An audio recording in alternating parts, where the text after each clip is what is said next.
Mheshimiwa Mbunge Clinton Chipando amesema kuwa wanaume wengi kwa sasa wanapitia manyanyaso ya kijinsia katika maeneo mbalimbali.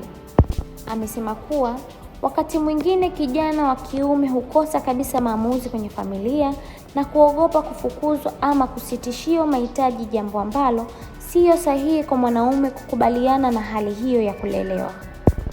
Aidha, ameongeza kuwa lipo suala la serikali kumsahau kijana wa kiume katika uwekezaji, utendaji wa sera mbalimbali, jambo ambalo limepelekea migogoro mingi sana katika familia nyakati hizi.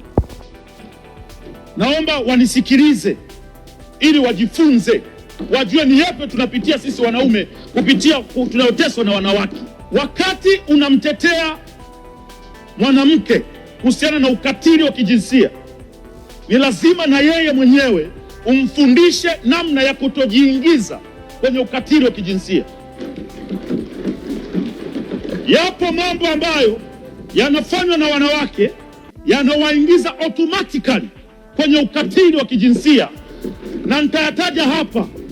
Huwezi kuwa umeishi na mwanamke ndani, anakusingizia ujauzito, unaulea miezi 9, anazaa mtoto, unamlea mtoto, anafikisha miaka 10, baadaye mnagombana kidogo, anakwambia hata mtoto mwenyewe sio wako.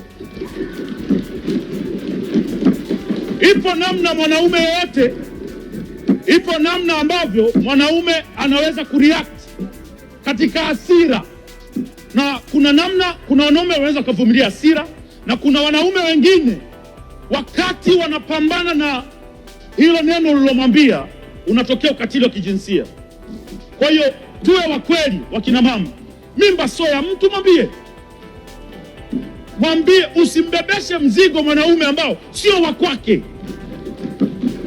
Wapo wanawake, wapo wakina mama, amesomeshwa, mtu anahangaika, ameacha kusomesha ndugu zake, wadogo zake, anamsomesha binti kwa kuamini kwamba atakuja kufunga naye ndoa ili waweze kuendesha familia.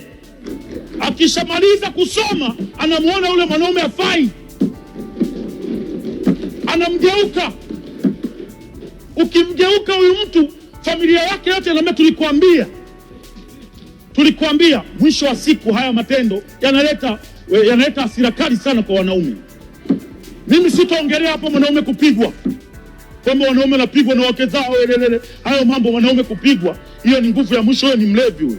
Tukiwawezesha vizuri wanawake, kuna baadhi ya matendo ambayo wanayafanya ambayo utanitafsiria baadaye kama ni utapeli au ni wizi, yakaondoka. Kwa mfano, mwanamke mtu hampendi kabisa, hampendi hata kidogo, lakini anakaa naye amemwita kama mpenzi, amekaa, anajua kabisa hampendi, lakini yuko anamdanganya, anakunywa pombe zake, anakula vitu vyake, mwisho yule bwana anaenda toilet, anarudi, anamwona mwanamke anakimbia kwenye bajaji. Haya mambo yanatokea kwa sababu wanawake, uchumi wao, kuna vitu wanavifanya kwa sababu ya uchumi tu. Mwanamke mwenye uchumi hawezi kukwenda kula vitu vya mtu ambaye hampendi.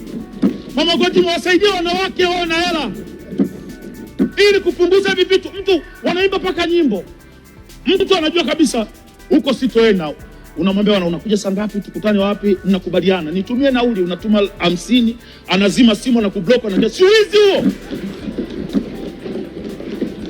Huo ni wizi. Na wanatumia kawimbo kazuchu, siendi, nauli yake nakula, nasema siendi. Huu ni wizi, mama. Na sasa kuna namna mwanaume, kuna namna watu wao wana namna kukabiliana na mwizi. Kuna mwingine unampeleka polisi, na wengine unasikiaga wananchi wana hasira kali, wamchoma mwizi moto. Haya matendo yanatokea kwa namna nyingine ni kwa sababu kuna wanawake bado kipato kiko chini. Kwa hiyo katika utafutaji wake anafanya mambo ambayo kiuhalisia inakuwa ni kama ni utapeli. Haya, twende basi kwa wao wenye kipato sasa.